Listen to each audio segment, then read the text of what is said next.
Hermanos, como bien hemos dicho, hoy continuamos con la serie sobre la doctrina de la santificación. El video que vimos ahorita fue un preámbulo que tiene mucho que ver con lo que ya hemos visto en los martes pasados. Aquellos que se incorporan en esta clase, hemos hablado de la doctrina de la santificación. Tal vez algunas dudas que puedan tener ya se han aclarado en las clases anteriores, se han subido a internet y allí las pueden ver. Esta es la quinta clase. Hemos hablado acerca de lo que es la doctrina de la santificación y su importancia. Hemos hablado acerca de lo que significa ser libertados del pecado. Nuestro hermano Rubén Contreras y nuestro hermano Randolph tuvieron el privilegio de hablarnos sobre esto. Y en esta noche, en nuestro curso de la doctrina de la santificación, yo tengo el privilegio de hablarles sobre el proceso gradual de la santificación. Ese es el tema que he traído esta noche siguiendo los parámetros y el plan de curso. El proceso gradual de la santificación. Para mí este es un tema central porque de este se desglosa toda la idea y en cada clase se va ampliando esto. ¿Por qué les digo eso? Porque muchas dudas que ustedes puedan tener sobre este curso se pueden aclarar en las siguientes clases. Así que vamos a tratar de centrarnos en lo que vamos a ver hoy. El proceso gradual de la santificación. Y como ya lo ha hablado mi hermano Rubén, mi hermano Randolph, y también lo escuchamos ahorita en el video, vamos a ver las tres etapas de la santificación. La primera etapa es la etapa inicial de la santificación. Esta etapa es monergista, quiere decir que solo Dios actúa en esta etapa. ¿Cuándo ocurre o cuándo se da la etapa inicial de la santificación? Ocurre al momento de la conversión. Ese momento donde el Señor nos regenera primeramente, nos lleva a creer, inmediatamente empezamos a aborrecer el pecado, a ver el pecado en nosotros. Eso lo llamamos la etapa inicial de la santificación. Mi hermano Rubén habló bastante de eso el martes pasado, así que yo no voy a entrar en ese tema. Pero la segunda etapa de la santificación es... ¿cuándo se fue por allá? Vamos a ver aquí algo aquí, ¿qué pasó? Eso ocurre cuando salimos en vivo. Es extraño porque todo está aquí en su lugar. Vamos a ver de nuevo.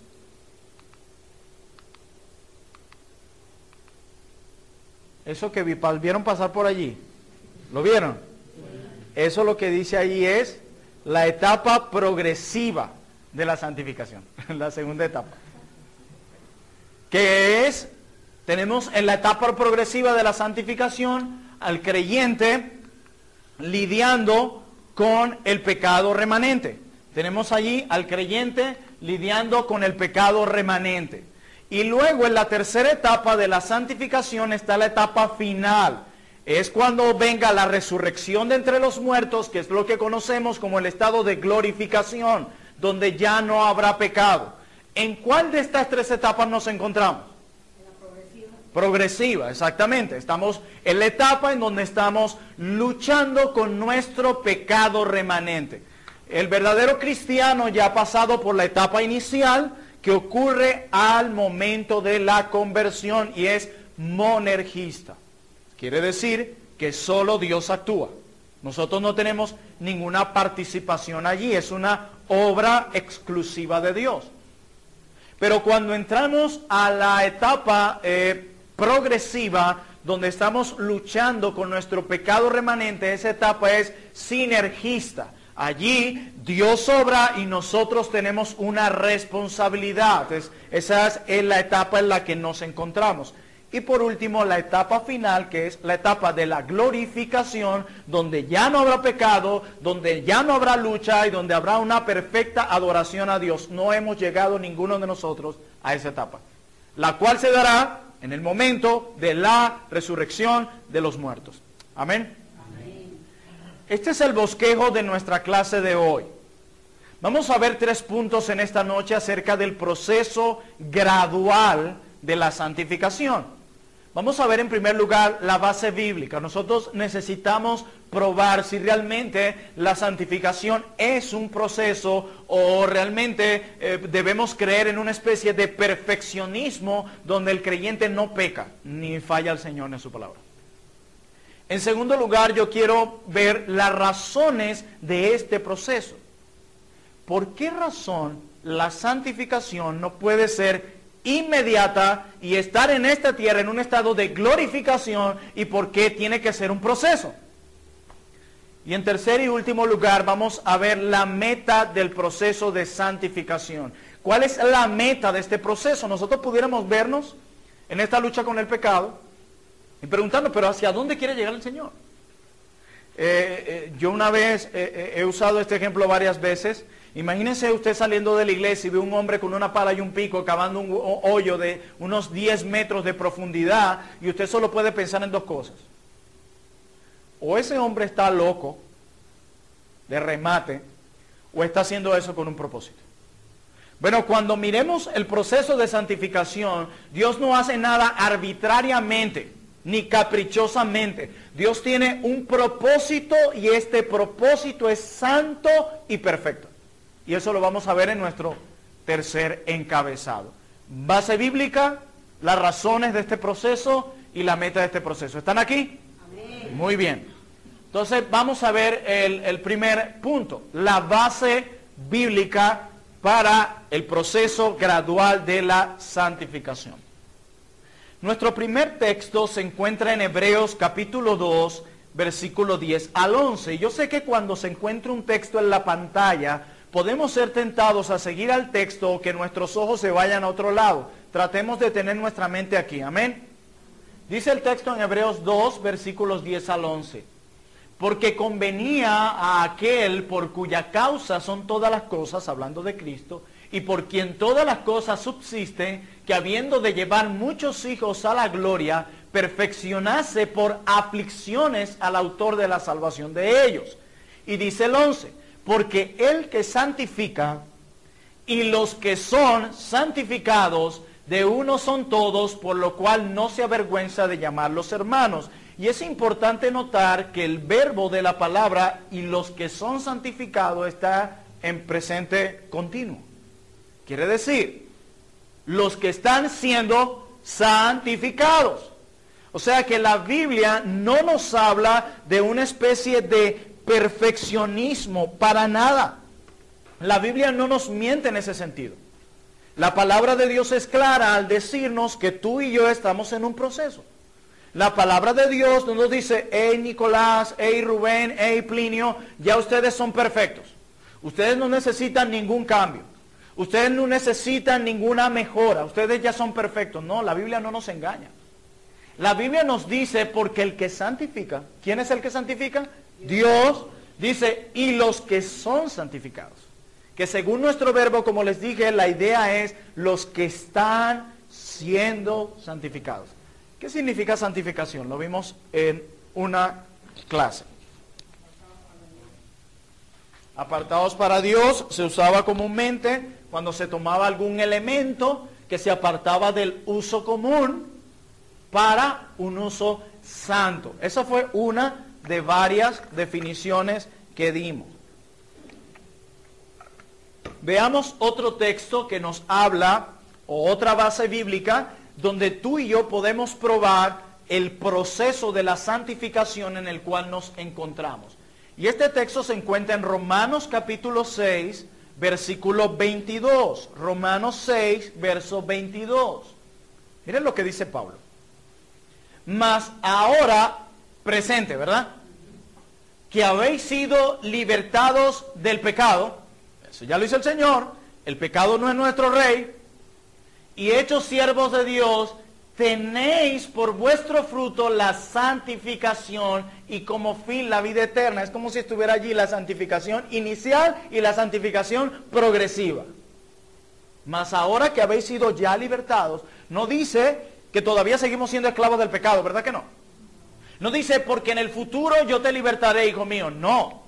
De hecho, eres su hijo porque ya fuiste libertado de las cadenas del pecado. Dice, tenéis por vuestro fruto la santificación. O sea, yo estoy transformándolos. Yo estoy quitando las impurezas que hay en ustedes.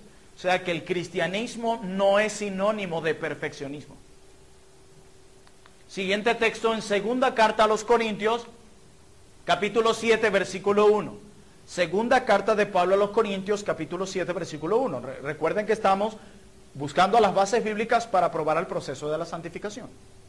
Dice, así que, amados, puesto que tenemos tales promesas, limpiémonos de toda contaminación de carne y de espíritu, perfeccionando la santidad en el temor de Dios. Noten lo que dice, perfeccionando la santidad. Si algo es perfecto no necesita mejora, ¿verdad?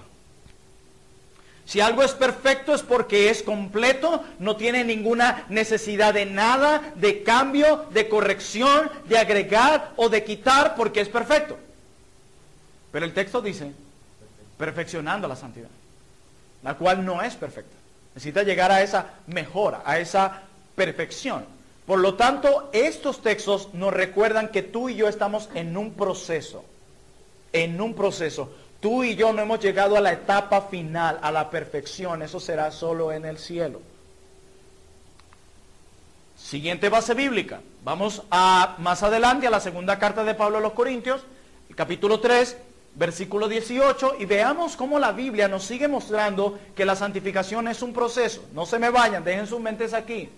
Dice, por tanto, nosotros todos, mirando a cara descubierta como en un espejo la gloria del Señor, somos transformados de gloria en gloria en la misma imagen como por el Espíritu del Señor. Yo quiero que ustedes cuando vean esa frase, mirando a cara descubierta como en un espejo la gloria del Señor, no se imaginen un espejo como el nuestro. Cuando tú ves un espejo como el nuestro, todo se ve claro. Tú en un espejo te ves tal cual.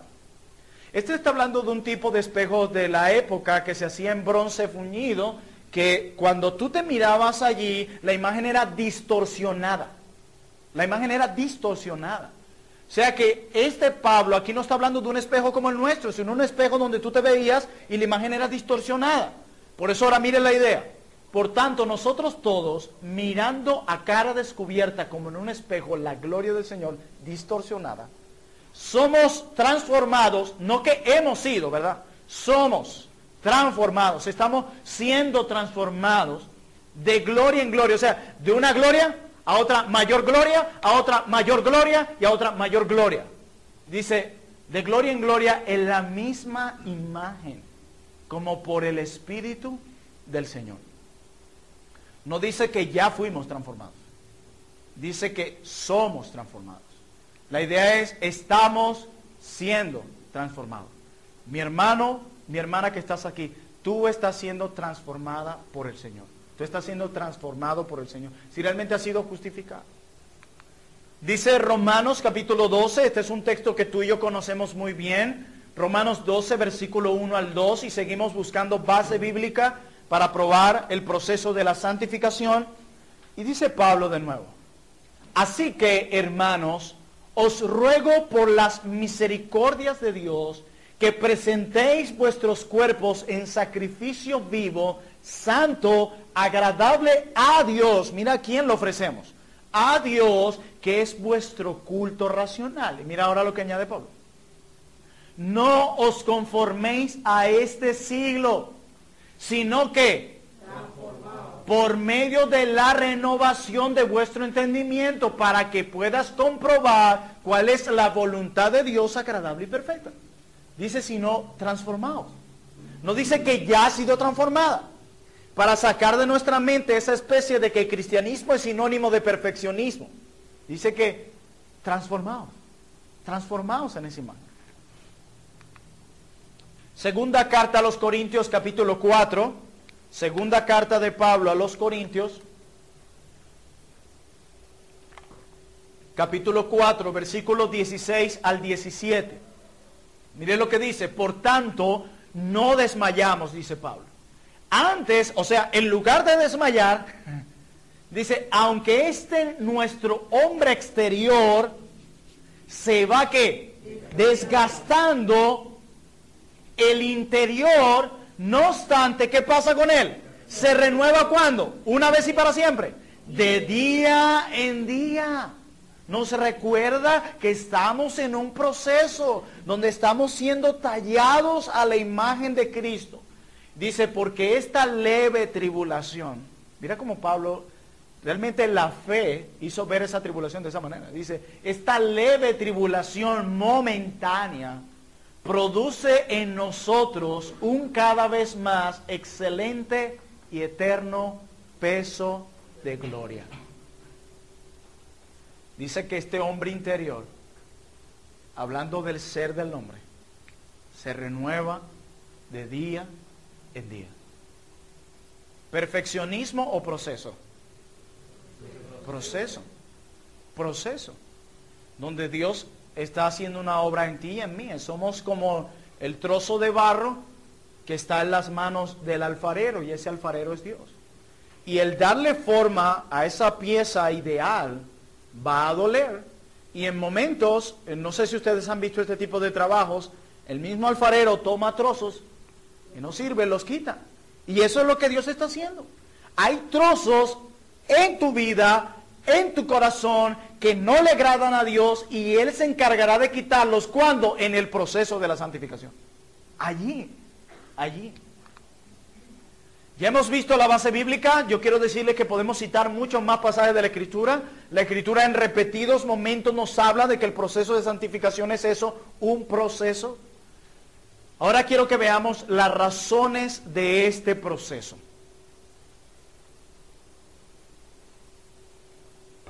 En algún momento, ustedes no se han preguntado, ¿por qué esto no puede ser un cambio inmediato? ¿O no se han preguntado por qué Dios me ha quitado un pecado en el momento que creí inmediatamente y hay otros que siguen allí? ¿No se lo han preguntado? Yo me lo pregunté en algún momento. Y especialmente cuando tenemos lucha con el pecado, es allí donde más viene solamente. Señor, pero ¿por qué no quitas esto de mí inmediatamente? Y llegamos a pensar como, ¿será que no eres todopoderoso para quitar esto de mí? Hermanos, cuídense de esas cosas de su mente. Yo les voy a explicar dos razones bases por qué Dios ha determinado, ha decretado que la santificación, que el cambio que tu corazón necesita sea a través de un proceso. Recuerden que la justificación trata con el registro de nuestros pecados y la santificación trata con la depravación de nuestro corazón. La primera razón por la cual Dios ha decretado que sea un proceso y no inmediato: la presencia del pecado remanente en nosotros. Hay un pecado remanente en nosotros, hay restos de allí. El pastor Sugel lo ilustraba de esta manera. Unos hombres van a invadir una nación, un ejército, vamos a decirlo así, justo. Destronan al rey malvado, lo quitan de allí y matan a muchos de sus súbditos. Imagínense esa guerra. Lo quitan del trono. Ya él no está allí. Ya él no es el rey de esa nación. Ya él no es el rey de ese cuerpo. Pero quedaron unos cuantos soldaditos de ese rey que van a buscar atacar para volver a colocar a su rey en el trono. Y esos soldaditos que quedaron se llama pecado remanente. Esos que te asedian cada semana, cada día, y que sacan a flote lo que hay en tu corazón, allí está. Pero ya no es tu rey. Ya no es tu rey. El rey fue destronado cuando Cristo llegó a tu vida. Santificación inicial. ¿Ok? Entonces, el hecho de que tiene que ser un proceso es porque el pecado no fue quitado al 100% de nosotros, como ha quedado un pecado remanente en nosotros. Es por eso que la santificación ha de ser un proceso. Romanos capítulo 6, versículo 6. ¿Están aquí conmigo? Muy bien. Dice Pablo, sabiendo esto, que nuestro viejo hombre, ¿qué dice Pablo que hizo Dios con nuestro viejo hombre? Fue crucificado juntamente con él, muerto. Eso es lo que está diciendo. Para que el cuerpo del pecado, hay un propósito, sea destruido, a fin de que no sirvamos más al pecado. Cuando hay un rey, tú estás llamado a servir a ese rey, ¿verdad? ¿Qué pasa si no sirves a ese rey? ¿Qué pasa si no lo sirves? Así es. Pero hay algo interesante, que ese rey en nuestra vida llamado pecado, no solo nosotros lo servíamos, sino que lo servíamos gozosamente, con alegría. ¿Qué quiere mi rey? Diga, rey, lo que usted desee, rey.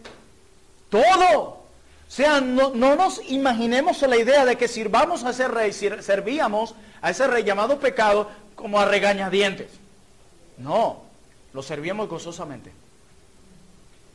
Pero llegó Cristo, quien pelea las batallas por nosotros, lo destrona, lo saca a rastras de allí y acabó con muchos de sus súbditos. Y esos soldaditos son los que están allí. Así que el pecado ahora solo puede hacernos una invitación. Nadie puede decir, es que pequé por culpa de, es que yo hice esto por tu culpa. No, cada uno es responsable de sus actos. Lo que la otra persona hizo fue sacar lo que ya estaba en tu corazón. Así que cuando tú cedes al pecado, lo que le estás entregando es más armas a esos soldaditos. Ataquen. Y le va a dar más fuerza y ellos van a preparar más de su ejército. Y cada vez que tú cedes a la tentación, aquí hay más armas. Y aquí hay un mapa para sus estrategias. Y vuelves y cedes al pecado. Y él está, y yo si quiere le puedo ser de cómplice para que entren y vuelvan a tomar el trono. Ya ellos no te pueden obligar a servirles, porque ya el reino está en su trono. Tú lo haces en tu voluntad. Pero ellos van a volver a llegar allá. Y dice, a fin de que no sirvamos más al pecado. Era su sirviente. Yo no sé, imagínense la idea de que usted trabaja en el piso 5 del edificio tal.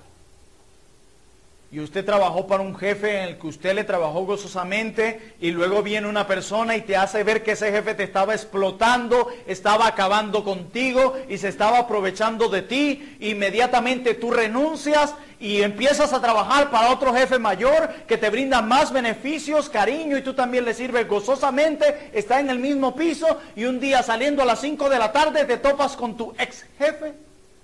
Dice, mira, necesito que haga tal cosa. ¿Qué harías tú? No, es que tú no eres mi jefe ya. De paso, tú fuiste un mal jefe. Yo no tengo por qué servirte a ti. No, pero es que ¿qué vas a hacer? ¿Me vas a votar? ¿Tú no eres mi jefe ya? Bueno, Pablo dice, a fin de que ya no sirvamos más al pecado. Ya el pecado no es tu jefe. El pecado ya no es tu rey. Tu rey es Cristo. Y te compró por un alto precio de sangre. Es lo que Pablo dice. Sigamos viendo esto. Dice Romanos 6:12 en verso siguiente. Porque podemos leer aquello y decir, bueno, entonces como estamos en un proceso, vamos a vivir como se nos da la gana, vamos a pecar. No, mira lo que dice Pablo en Romanos 6:12. No reine pues el pecado en vuestro cuerpo mortal, de modo que lo obedezcáis en sus concupiscencias, en sus malos deseos. Dice, ya no reine. El pecado antes te decía, Plinio, haz esto, y tú, ¡puf! Y alegre. Ahora el pecado puede decirte, Plinio, haz esto, y tú, no. Y de paso tú no me puedes obligar. O sea, quiere decir que cuando pecamos es porque nosotros voluntariamente cedimos. Porque ya el pecado ya no es nuestro rey. Y dice, de modo que lo obedezcáis, o sea, no lo obedezcas. No lo obedezcas. Es lo que está diciendo. Hay dos aspectos en relación al pecado. Tenemos el pecado reinante, cuando el pecado es tu rey. Y en segundo lugar, el pecado remanente cuando el pecado es tu enemigo. Tiene dos perspectivas diferentes. Y solo te puede decir algo. Si en tu vida tú estás experimentando, es el pecado reinante, donde tú estás cediendo al pecado, tú estás en graves problemas delante de la justicia de Dios y pagarás cada una de esas consecuencias. Porque la Biblia dice, lo que el hombre siembra, eso va a cosechar. Hermano mío, si usted siembra limones, no espere manzanas. O si usted está sembrando en el pecado, usted va a cosechar las consecuencias de su pecado, hoy o en 100 años, pero la vas a ver cara a cara. Eso dice la Biblia y la palabra de Dios no miente. Yo no sé si tú estás en el primer lugar. Pero cuando es el pecado remanente, como decía el pastor, ya nosotros no le servimos al pecado, le hacemos la guerra. Él pasó de ser nuestro mejor amigo a ser nuestro enemigo. Yo espero que tú te encuentres esa en la segunda.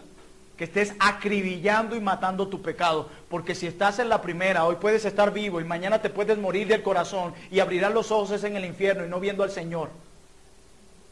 Porque la Biblia dice, sin santidad nadie verá al Señor. Así que si tu anhelo no es crecer en santidad, cuando mueras, cuando abras los ojos, no vas a ver al Señor, sino el castigo por cada una de tus maldades. Y te digo, eso será de una vez y para siempre. Tú dirás, bueno, mañana me arrepiento. No, ¿y qué tú sabes si aquí saliendo se acaba con tu vida? Tú no puedes tener seguridad de tu alma. Y no juegues con Dios.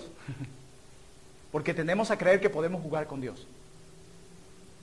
Le tenemos a veces más miedo a los hombres que a Dios. Témele a Dios. Témele. Témele a Dios. Tu alma está en peligro si tú no estás corriendo a la santidad. Témele a Dios. En el pecado reinante, el pecado es tu rey. Este monstruo terrible está allí guiándose hacia el desastre y tú estás complaciendo a este monstruo. Yo se los decía una vez y lo vuelvo a repetir. El pecado quiere que nos casemos con él. El pecado quiere que nos casemos con él. Y hoy el pecado se te puede presentar muy bonito, con ese vestido de novia.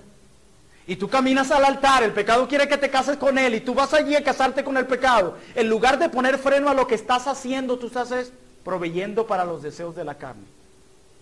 Y cuando llegues al altar y levanten el velo al pecado, verás la cara de un monstruo, mirándote a los ojos y dispuesto a devorarte por completo. Eso es el pecado. Pero ese es el pecado reinante cuando está allí. Pero espero tú te encuentres en la lucha contra el pecado remanente, en acribillarlo por completo, en día tras día mortificar a tu pecado, en no proveer para los deseos de la carne. Hay situaciones en las que tú te expones que van a proveer para los deseos de la carne. Hay ciertas situaciones, ciertos eventos, ciertos contextos en los que tú te vas a exponer más para proveer a los deseos de la carne. Detente ya. ¿Escuchaste eso? Detente ya. Pero en segundo lugar, la razón por la que este es un proceso es porque le plació a Dios tratar con nuestro pecado remanente a través de un proceso. Así como le plació enviar a la segunda persona de la Trinidad a morir por nuestro pecado, de esa misma manera le plació a Él que fuera un proceso. Le plació. A Él le plació tratar con nosotros como medio de un proceso. Hermanos, este pecado remanente es un recordatorio de lo que hay dentro de mí. El hecho de que este pecado remanente sea eso, remanente, y siga allí, nos muestra la gran necesidad que tú y yo necesitamos de depender de la gracia de Dios. Por esa razón hay pecados que Dios quita por completo y deja a otros. ¿Qué pasaría si lo quitara por completo? Inmediatamente cometerías otro pecado, olvidarte de Dios. Nuestra lucha con el pecado, en nuestra lucha con nuestra propia maldad, es donde tú y yo dependemos más de la gracia de Dios. No es lo mismo decir que Dios es un Dios perdonador que experimentar su perdón. No es lo mismo. No es lo mismo decir que Dios es mi protector que experimentar su protección. No es lo mismo decir que Dios es amor que experimentar su amor. No es lo mismo. Aún el dolor y la lucha con nuestro pecado nos llevan de un lado al otro. ¿Cuál es ese lado al otro? Del conocimiento intelectual al conocimiento experimental. Y tú y yo necesitamos más conocimiento experimental. En la lucha con nuestra maldad, nosotros corremos al Señor y decirle, socórrame, ayúdame. Y nos damos cuenta de lo malo que somos. Y eso es bueno que suceda porque nosotros no creemos que somos muy buenos. Los culpables, otros. Los malos, otros. Ay, si yo soy malo, un poquito. No, hermanos. Cada vez que tú pecas, eso es un recordatorio de la maldad que todavía hay en nuestro corazón. Y más, cuando de repente en la mañana confesaste tu pecado al Señor y en la tarde vuelves a cometerlo, tú dices, ¿cómo soy yo capaz de hacer esto?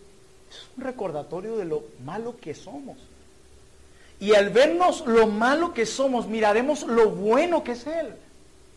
Por eso Él determinó que fuera un proceso, para que no olvidemos quién es el bueno, el santo, el perfecto, el único aquí. Porque nosotros siempre nos creemos más. Bueno, Dios, cuando vivimos en nuestra lucha con el pecado, pone nuestros pies sobre la tierra y nos dice, necesitas de mí. Necesitas de mi perdón, necesitas de mi gracia, necesitas recordar lo que eres y cuánto me necesitas. Eso hace Dios. Y lo más interesante es, no Él no puso el pecado en nosotros, tú y yo pecamos voluntariamente. Es nuestra naturaleza. Es como tienes una paloma y a un león, pon un trozo de carne y un poco de alpistes, ¿hacia dónde va a correr la paloma? ¿Y el león? Es su naturaleza. Es su naturaleza. Es así. Por eso nosotros, a pesar de que podemos tomar de lo bueno y lo malo, nuestra tendencia siempre va a ir a la maldad. Nunca vamos a buscar el bien de nuestras almas.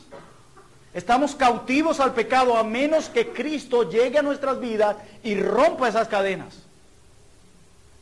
Es por eso que mucha gente ve, ¿y tú no hacías esto antes? ¿Y por qué ya no? ¿Será que viste un cursito por ahí en Alcohólicos Anónimos? No, el Señor me libertó. Y algunos dirán, pero eso lo hace una fundación. Sí, pero lo que no hace la fundación es convertirte en un adorador y obediente al Señor de los cielos. Eso es lo que no hace. Solo te quitan hábitos, pero no te convierten en adoradores. El Señor nos ha convertido en adoradores de Él. A quien realmente pertenecemos. Es como el hijo regresando a su casa, donde siempre ha pertenecido. Hermanos, el pecado remanente, Dios lo dejó allí para eso, para que dependamos más de su gracia, para que recordemos lo que tú y yo somos. Lo que tú y yo somos. Hemos visto la base bíblica,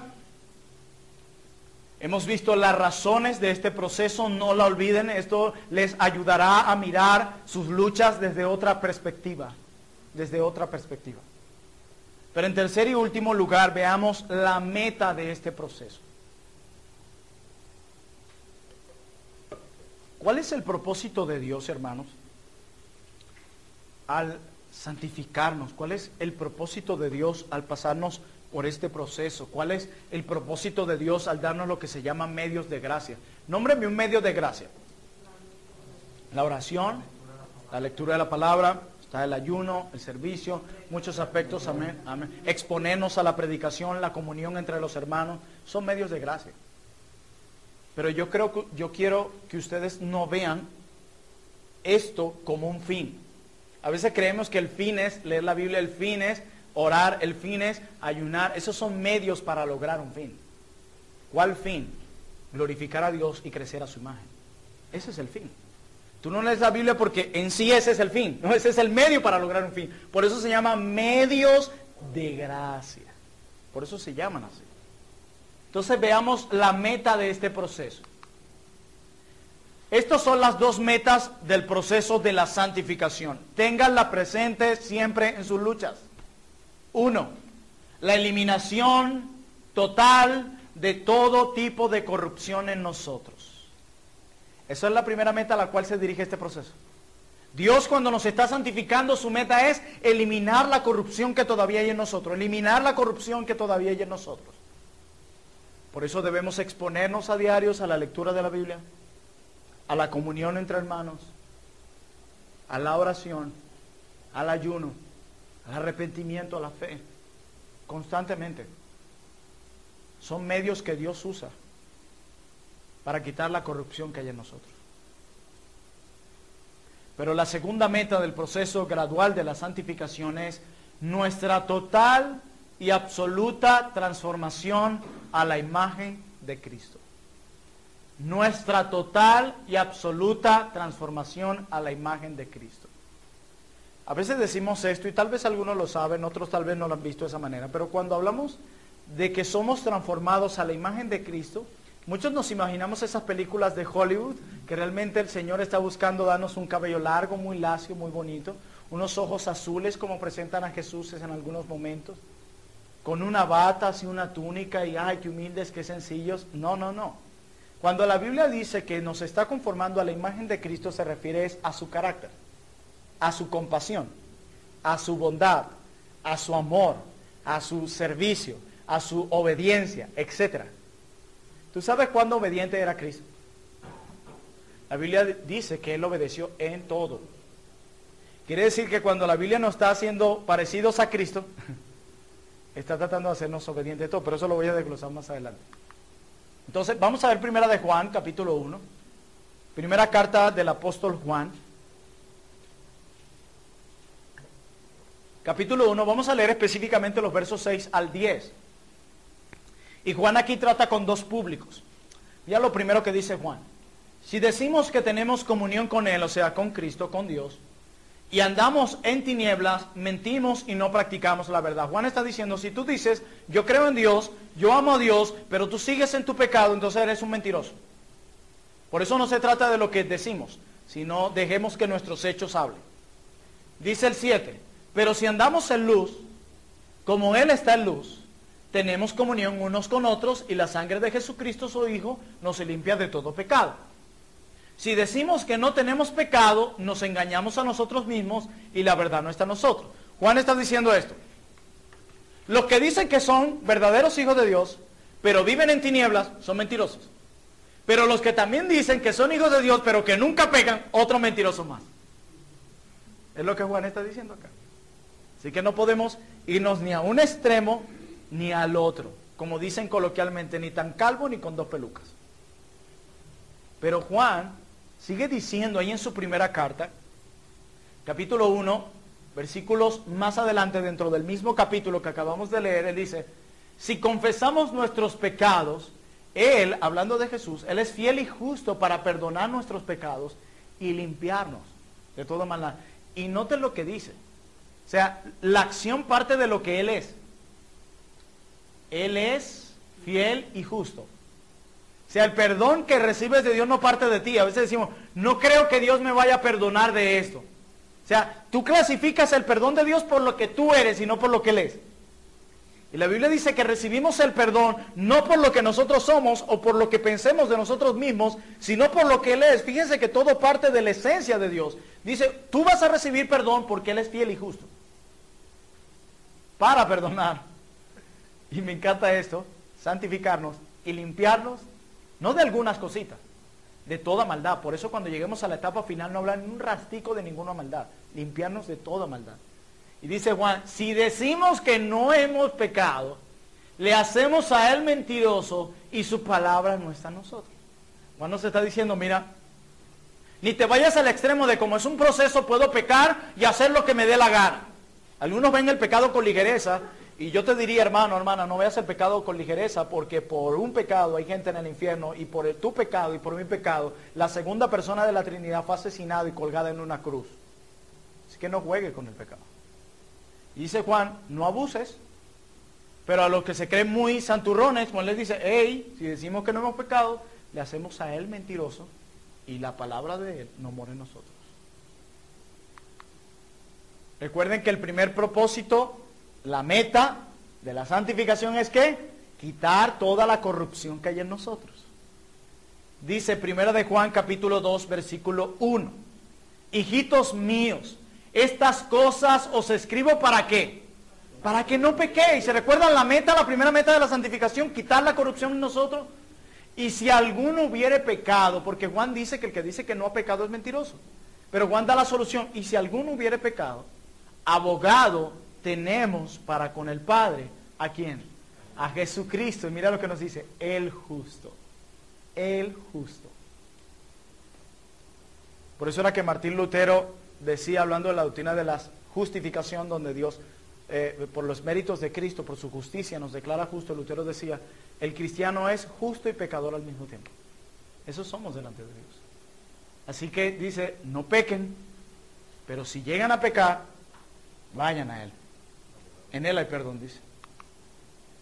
Primera de Juan capítulo 2, versículo 6, dice, hablándonos de que la idea no es que vivamos como cuando Cristo nos encontró. El que dice que permanece en Cristo debe andar como Él anduvo, debe imitar su vida. No debes imitar a aquel deportista o aquel hombre o aquel, es Cristo el modelo. Él es. Dice así que el que dice que permanece en Él debe andar como Él anduvo. ¿Por qué? Porque Cristo, Dios mismo, no pretende dejarnos como nos encontró. Escúchate eso. Dios no pretende dejarnos como nos encontró. Su propósito es quitar la corrupción, el pecado que hay en nuestro corazón. Ese es su propósito. Así que cuando tú veas esa lucha y veas la Biblia, la lectura, la comunión y todos esos medios de gracia que el Señor le dio, tú puedes decir, Señor, tú prometiste usar esto para quitar la corrupción en mí. Yo necesito que esto sea quitado de mí. Gloria al Señor por tus medios de gracia. Hablando del segundo propósito, que es conformarnos a la imagen de Jesús. Dice Romanos 8:29. Porque a los que antes conoció, y es importante volver a decir que esta palabra conoció no habla de algo que Dios tuvo que aprender. Yo conocí a Gamero. No, Dios todo lo conoce. Si alguien tiene que aprender algo, ya es imperfecto. Si Dios tuviera que aprender algo, ya es imperfecto. La palabra que está allí como conoció en su sentido original es una palabra que transmite amor selectivo. Lo que está diciendo Pablo ahí, porque a los que antes amó. O sea que ni siquiera Dios nos comenzó a amar luego que Cristo pagó por nuestros pecados. Desde antes de la fundación del mundo Él nos amó y por eso envió a su Hijo. Ese es el orden. Dice, porque a los que antes amó, también los predestinó para que fuesen hechos conformes a la imagen de su Hijo, para que Él sea el primogénito entre muchos hermanos. Vuelvo a lo que les decía hace rato. Cuando decimos es que yo quiero ser a la imagen de Jesús, no se imaginen el ser físicamente. Imagínate a mi esposa, que es una mujer, siendo como un hombre, como era Jesús. Entonces uno dice, ¿por qué Dios hizo eso así? No, se refiere a su carácter. Hermanos, tú y yo muchas veces no somos compasivos. ¿Verdad que sí? Cristo era compasivo perfectamente. Así que conforme nos hacemos a la imagen de Él, nos está haciendo, con el carácter de Cristo, más compasivos. Hermanos, nosotros somos muy poco misericordiosos. Pero Cristo fue la misericordia encarnada. Así que cuando dice que nos está haciendo conforme a la imagen de Cristo, lo que está diciendo, te está haciendo igual de misericordioso como Jesús. ¿No se dan cuenta que algunos de ustedes dicen, yo antes de verdad no era tan misericordioso? O ven algunas etapas de su vida que han cambiado, que se parecen al carácter de Jesús. Es porque han sido santificados. La obediencia de Cristo. ¿Se acuerdan la clase de la meditación del miércoles pasado? Lo que significa hacer su voluntad en la tierra como se hacía en el cielo. Hermanos, muchos dijimos esa noche, nos falta, ¿verdad?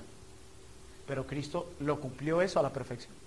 Así que cuando la Biblia dice que nos está haciendo a la imagen de Cristo, nos está haciendo más obedientes. O sea que cada vez conforme pasa el tiempo, conforme Dios hace su obra en nosotros a través del poder de su Espíritu, usando los medios de gracia, nos volvemos más obedientes a su palabra. Habían cosas en las que éramos muy blandengue hace años cuando empezamos el cristianismo y ahora decimos, no, eso Dios lo aborrece. ¿Y sabe por qué? Porque está siendo más parecido a Cristo. Se refiere a su carácter, compasivo, misericordioso. Hermanos, ¿se acuerdan el milagro del domingo? Está Jairo, mi hija, está atendiendo a la mujer del flujo de sangre y Cristo no está, Mira, mujer, háblame rápido que es lo que quiere, me tiene estresado, Jairo. ¿Verdad que no? Porque Él es perfecto en paciencia. Pero tú y yo somos muy impacientes. Así que cuando decimos que se nos está conformando a la imagen de su Hijo, también vamos a crecer en esa parte del carácter de la paciencia. Por eso es que a veces decimos, ay, el Señor me ha hecho más paciente. Sí, ¿y saben dónde lo hizo? A través del proceso de santificación. Algunos dicen, pastor, pero a mí sí me cuesta ser paciente. Bueno, haz uso de los medios de gracia y deja que el poder del Espíritu Santo obre en ti sin tú ser negligente. Sin tú ser negligente. Dice primera carta a los Tesalonicenses, capítulo 5, versículos 23 al 24. Y el mismo Dios de paz os santifique, ¿qué? Esa es la meta, etapa final. Y todo vuestro ser, fíjense que Dios no tiene el propósito de mejorar alguna parte de nosotros, toda nuestra personalidad. Y todo vuestro ser, espíritu, alma y cuerpo. Esta es uno de los muchos textos, o mejor dicho, de los pocos textos en donde se habla de una tricotomía, espíritu, alma y cuerpo. Y cuando Pablo usa esto en este texto y en otro más, únicamente, solo los únicos dos textos donde estas tres palabras están juntas, lo usa para denotar todo el ser del hombre. Nosotros creemos en una dicotomía, que el hombre está compuesto únicamente de cuerpo y espíritu y alma como uno solo. Recuerden cuando Dios en Génesis hizo al hombre, del polvo hizo su cuerpo y sopló espíritu de vida y ya.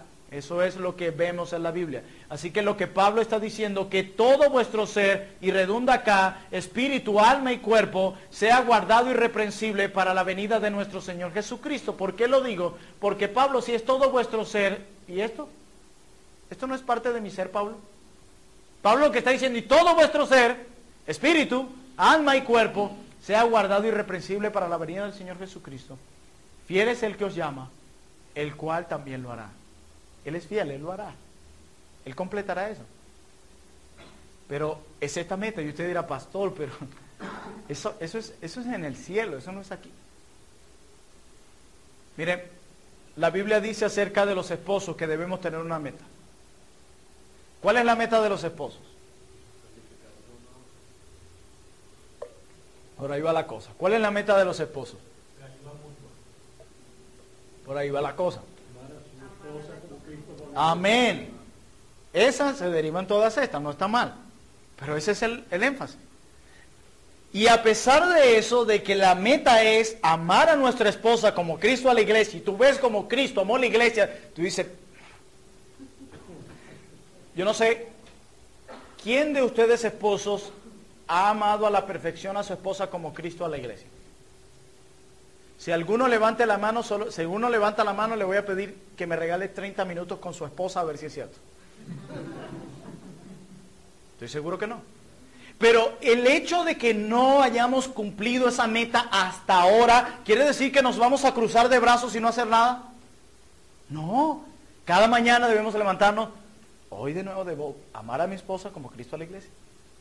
Cuando ella toma una actitud en contra tuya, debo amarla como el Señor. Amo a Pedro. Amo a la iglesia. Y todos los días debe ser esa mi meta. Cuando yo esté cansado, que ella quiera, mi amor, ¿y por qué no te haces algo? A mí me encanta cuando Katy me dice eso, porque me echa a perder un poquito en la mañana. Y dice, mi amor, ¿por qué no te pones a hacer algo? Y uno allí, con la mente en otra cosa, uno tiene que recordar, ámala como Cristo amó a la iglesia y tomó una toalla y le lavó los pies sucios a los 12 apóstoles, incluyendo a Judas y a Pedro, así que sírvela. El hecho de que esa meta sea muy difícil e imposible de este lado, debajo del sol, no quiere decir que yo me voy a quedar de brazos cruzados y no, yo no voy a hacer nada. Lo mismo sucede con esto. El hecho de que esto sea muy difícil no quiere decir que tú y yo nos vamos a quedar de brazos cruzados. Debemos cada día dirigirnos hacia esa meta de crecer en santificación y ser más parecido a Jesús. No físicamente, en su carácter perfecto, en Él, verlo a Él como la meta. Recuérdense que las metas de santificación son dos. ¿Cuál es la primera meta? La primera. Eliminar la corrupción en nosotros, el pecado en nosotros. Y la segunda, parecernos a Cristo. O sea que día tras día, aunque tú no lo veas debido a tu mente limitada y a todavía el pecado que hay en ti, Dios todos los días está orquestando circunstancias y proveyéndote medios para que esas dos metas se lleven a cabo. Quitar la corrupción en ti y hacerte más parecido a Cristo, recuerden su carácter. Y tú y yo necesitamos el carácter de Cristo para todo lo que nos enfrentamos en este mundo caído. Y tú dirás, pero a Cristo, sí, pero era también hombre. Y ese carácter, ¿sabes dónde lo aplicó Cristo? En el cielo, aquí en este mundo caído, para darnos ejemplo a nosotros. Entonces, hermanos, deberíamos anhelar que el Señor nos siga santificando. Y deberíamos ver este proceso en el cual estamos con otros ojos. ¿Recuerdan? El proceso es por nuestro pecado remanente, ya no es nuestro rey, pecado reinante y pecado remanente. Ya el pecado reinante en el cristiano no existe, remanente. Y también para depender más y más de su gracia y para recordar lo malo que somos y cuánto necesitamos de este Dios bueno. Es por esa razón de las luchas. Es por esa razón que el Señor ha traído todas esas luchas. Eso es todo en mi clase de hoy, hermanos. Pero yo quiero recordarles que la Biblia dice, sed santos como vuestro Padre es santo. Si tú no estás anhelando eso, yo te llamo hoy a arrepentirte. Y si quieres seguir pecando, como quieres seguir pecando, ve por esa puerta y haz lo que te da la gana. Pero por favor, está preparado para la disciplina del Señor y las consecuencias del pecado. Porque cada vez que pecamos, estamos provocando que el Señor nos discipline. Que el Señor tome su vara y la agite contra nosotros si somos sus hijos. Y todo para que no nos perdamos. Y si tú sencillamente quieres seguir pecando, sal por esa puerta. Tal vez lo que estás evidenciando es que no eres cristiano. Y si no eres cristiano, el cielo no es para ti. Jesús no es para ti. Dios no es para ti. Pero si quieres seguir al Señor, debes abandonar tu pecado y solamente creer que Cristo puede perdonarte de toda culpa y vivir para Él. Porque Él no es solo tu Salvador, Él es tu Señor, para que te sometas a Él, no un día, siempre. Eso es lo que no hace ninguna institución en esta tierra, convertirnos en adoradores del Dios vivo y verdadero. Lo que algunos ven como fanatismo, nosotros lo vemos como gozo y alegría, porque tener a Dios en nuestro corazón, eso es algo que nada ni nada en este mundo puede comprar. ¿Por qué? Porque aún las riquezas más grandes siguen siendo granitos de arena ante lo precioso y el gran tesoro que es Jesús. Es por esa gran razón por la que preferimos a Jesús por encima de cualquier cosa. Porque Él es mayor a cualquier cosa. Él es más precioso que cualquier cosa. Él es más rico y abundante que cualquier cosa. Por esa razón, si yo tengo a Jesús, lo tengo a todos. Si tú no tienes a Jesús en tu vida, y cuando digo Jesús en tu vida, no me refiero a una frasecita en las redes sociales, me refiero a tener en tu vida es vivir para Él, gozoso en Él y obedeciéndole a Él. Si tú lo tienes así en tu vida, gloria al Señor. Y si no lo tienes, tu vida es la más desgraciada de todas. No tener a Dios es el mayor fracaso que un ser humano puede cometer. Me creas o no me creas, es el mayor fracaso. El hueco que hay en nuestro corazón es del tamaño de Dios. Por eso nada ni nadie en este mundo lo puede llenar. Por eso aquellos que intentan llenarlo con las cosas de este mundo siguen tras ellas, nunca se sacian. Pero cuando realmente conoces a Dios, todo se sacia, porque el tamaño de nuestro corazón es del tamaño de Dios. Y Él sí puede saciarnos. Él dice que Él es el pan de vida que descendió del cielo. Y que todo aquel que come de Él no tendrá hambre jamás. Eso es una promesa que podemos ver en nuestra vida. La Biblia dice, sin santidad nadie verá al Señor. Si tú cada día te esfuerzas, dependiendo de la gracia del Señor, en vivir en santidad, un día partirás de ese mundo, pero puedes tener la certeza que abrirás los ojos y verás al Señor. Pero si tú estás entregado a tu pecado, sin importarte lo demás, un día te tocará la muerte de la casa. Y abrirás los ojos y no verás al Señor. Así que el Señor tenga misericordia, nos ayude a amarle y a ver la oportunidad que Él nos concede hoy de volver al camino y seguir corriendo la carrera de la fe. Porque hay algo hermoso en esto. en esta batalla dura que tú y yo lidiamos día tras día, Él ha prometido estar con nosotros. Aún en medio de la situación más apretada y más dura, Él ha prometido estar con nosotros. Así que debes aferrarte a esas promesas y anhelar, quita toda corrupción en mí y hazme más parecido al carácter de Jesús. Y créeme, Él desde que te salvó lo ha estado haciendo y lo hará hasta el final, porque el que comenzó la buena obra en vosotros la perfeccionará hasta el día de Jesucristo. Oremos, mis hermanos, vamos a orar a Dios.